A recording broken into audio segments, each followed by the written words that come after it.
किशोर एक किसान था। गांव में अच्छी खासी खेती बाड़ी हो जाती थी। इस बार फसल भी अच्छी हुई थी, इसलिए उसने अपनी पत्नी सविता से कहा, सविता, हमारी वेदांशी ब्याहने लायक हो गई है। सोच रहा हूँ कि इस बार अच्छा सा लड़का देखकर इसके हाथ पीले कर दूं। तो सविता बोली, हाँ सही कह रहे हो जी। मेरी सहेली एक लड़का बता रही थी। लड़का शहर में है, अगर आप कहो तो मैं उससे कहूँ कि वह बात आगे बढ़ाए। इस पर किशोर ने कहा, अरे लड़का शहर में है, अगर बात बन गई तो बहुत अच्छा होगा। कम से कम हमारी वेदांशी को चूल्हा नहीं फूकना पड़ेगा। शहर में रहेगी तो उसे हमारी जैसी जिंदगी नहीं जीनी पड़ेगी। सविता ने अपनी सहेली से मिलकर कहा, देख सुमन, मेरी वेदांशी में कोई कमी नहीं है, बस तू ये रिश्ता पक्का करा दे। हाँ। सुमन बोली, तू चिंता मत कर सविता, बेचारे के माँ बाप कई साल पहले गुजर गए।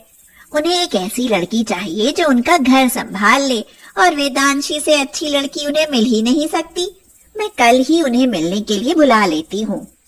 शिवम अपनी बहन कायरा और छोटे भाई गगन के साथ वेदांशी को देखने आया। कायरा बोली, भाई आपको क्या शहर में लड़कियों की कमी थी जो यहाँ गांव में लड़की देखने आए हो? इस पर शिवम ने उससे कहा, कायरा प्लीज चुप रहो। देखो पहले लड़की देख लें, वो हमारे जाकर रहेगी ना कि हमें यहाँ आकर रहना पड़ेगा। वेदांशी पानी लेकर आई। देखते ही वह शिवम को पसंद आ गई और उनका रिश्ता पक्का हो गया। शिवम बोला, वेदांशी तुम मुझे पसंद हो, मगर देखो मैं घर में बड़ा हूँ। माँ और पिताजी बहुत पहले ही गुजर गए। मैं चाहता हूँ कि तुम मेरे भाई बहन को मेरी ही तरह प्यार दो और उनका ख्याल रखो। तो वेदांशी ने कहा, आपको कभी भी शिकायत का मौका नहीं मिलेगा। मैं उन्हें हमेशा अपने भाई बहन की तरह ही समझूंगी। शिवम और वेदांशी की शादी हो गई। घर में सास नहीं थी, इसलिए कुछ खास रस्में नहीं हुई। शिवम ने वेदांशी से कहा, वेदांशी अगर तुम्हें घर में किसी भी तरह की मदद की जरूरत हो तो तुम मेरी छोटी बहन कायरा से पूछ लेना, और बाहर के काम के लिए मेरा छोटा भाई दीपक है ही। अगले दिन वेदांशी तैयार होकर रसोई में आई। कायरा बोली, भाभी ये क्या आप गवारों की तरह 7 मीटर की साड़ी लपेट कर आई हो? तो वेदांशी ने कहा, लेकिन कायरा, साड़ी गवारों का पहनावा कैसे हुआ? साड़ी तो सभी पहनते हैं। चलो छोड़ो भाभी, आज खाने में क्या बना रही हो? आज मेरी पहली रसोई है, मैं हलवा बना देती हूँ। तुम मुझे सामान बता दो कि कहाँ रखा है। कायरा हंसते हुए बोली, हलवा? आज के समय में हलवा कौन खाता है भाभी? ये गांव नहीं है। आप एक काम कीजिए, पिज्जा बना लीजिए। लेकिन मुझे पिज्जा बनाना नहीं आता। इसमें कौन सी बड़ी बात है? मैंने सामान रख दिया है, आप YouTube पर देखकर ओवन में बना लीजिए। ओवन? ओह शिट, आपको तो चूल्हे की आदत होगी। आपसे तो ओवन भी नहीं चलेगा और YouTube का तो आपको ABC भी नहीं पता होगा। छोड़िए, मैं ही बना देती हूँ। गांव की लड़कियां भी अजीब होती हैं। हाँ। वेदांशी बेचारी चुपचाप बाहर आ गई। इसी तरह दिन गुजरने लगे। कायरा बार बार वेदांशी को गवार होने का एहसास दिलाती रहती थी। कुछ दिनों बाद कायरा का जन्मदिन था। कायरा बोली, भाभी आज मेरा जन्मदिन है, मैंने अपने कुछ दोस्तों को खाने पर बुलाया है। कोई बात नहीं कायरा, खाने में क्या बनाऊं? प्लीज भाभी, अपने वही छोले भटूरे बनाकर मत बैठ जाना। इतना ऑयली कोई नहीं खाएगा। आप कुछ चाइनीज बना देना। वेदांशी अपने कमरे में आकर सोचने लगी। क्या सोच रही हो वेदांशी? कुछ नहीं, कायरा ने शाम की पार्टी के लिए मुझसे चाइनीज बनाने के लिए कहा है, लेकिन मुझे चाइनीज बनाना नहीं आता।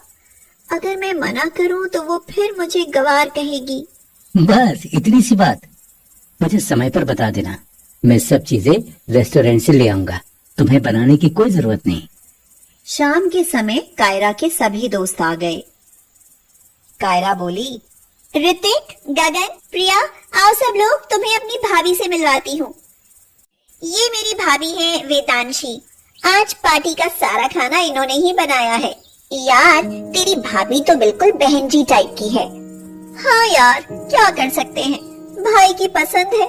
सोचा था मॉडर्न भाभी आएगी तो अपनी खूब जमेगी, मगर भाई को तो ये गांव की गोरी ही पसंद आई। क्या गांव के लोग इंसान नहीं होते, या मॉडर्न होने से ही इंसान अच्छा हो जाता है? अरे भाभी, ऐसा कुछ नहीं है, आप तो बुरा मान गई। मैं कायरा से बात कर रही हूँ। भाभी आप खाने की तैयारी कीजिए। मैं करती हूँ कायरा, तुम सबसे कहो कि खाना खा लें। अरे नहीं भाभी, अभी तो कॉकटेल पार्टी होगी, उसके बाद खाना होगा।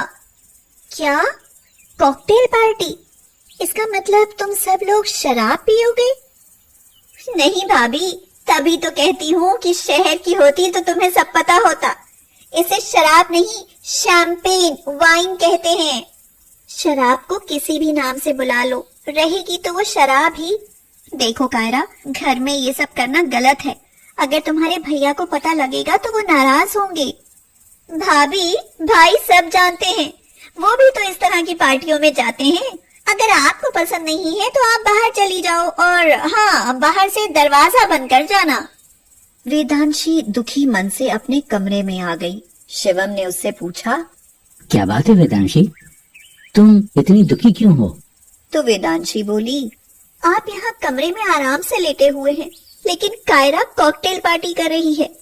ये सब गलत है शिवम, आपके लाड प्यार से कायरा बिगड़ती जा रही है। आप कायरा को इन सारी बातों के लिए रोकते क्यों नहीं? वेदांशी, तुम गांव की भोली भाली लड़की हो, शहर में ये सब आम बात है, तुम इतनी चिंता मत करो।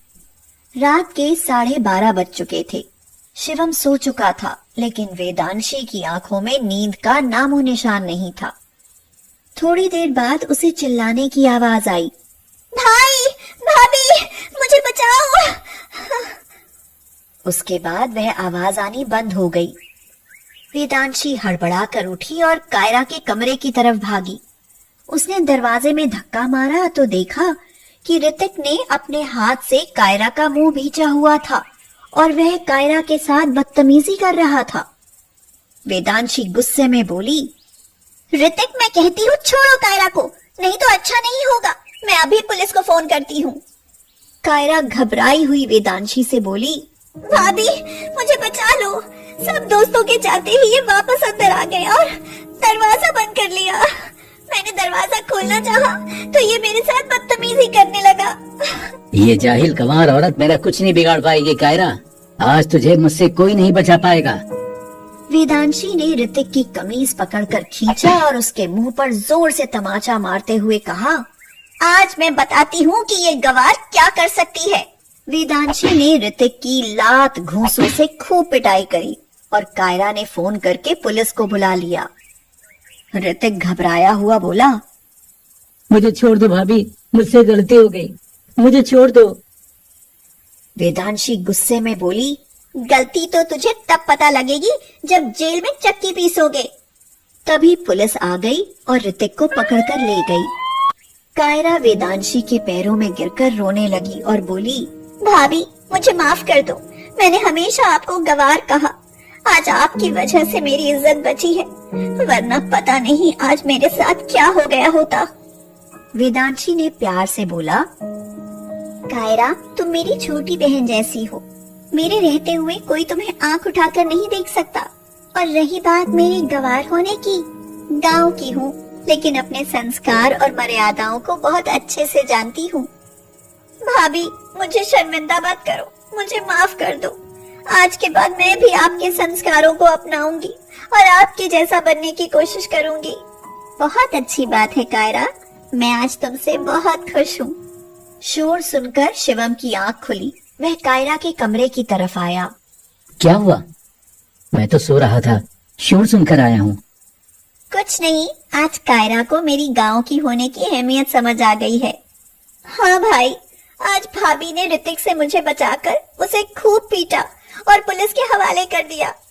भाभी बहुत अच्छी है भाई। क्या वेदांशी, तुमने ये सब अकेले कर दिया और मुझे जगाया भी नहीं? तुम तो बहुत बहादुर हो। मुझे तुम पर गर्व है वेदांशी, बहुत गर्व है। हाँ भाई, मैं मॉडर्न ननद अपनी गांव की भाभी को हमेशा गवार समझती रही। लेकिन मुझे अब अपनी गलती का एहसास हो गया है। और ये कहकर कायरा वेदांशी के गले लग गई।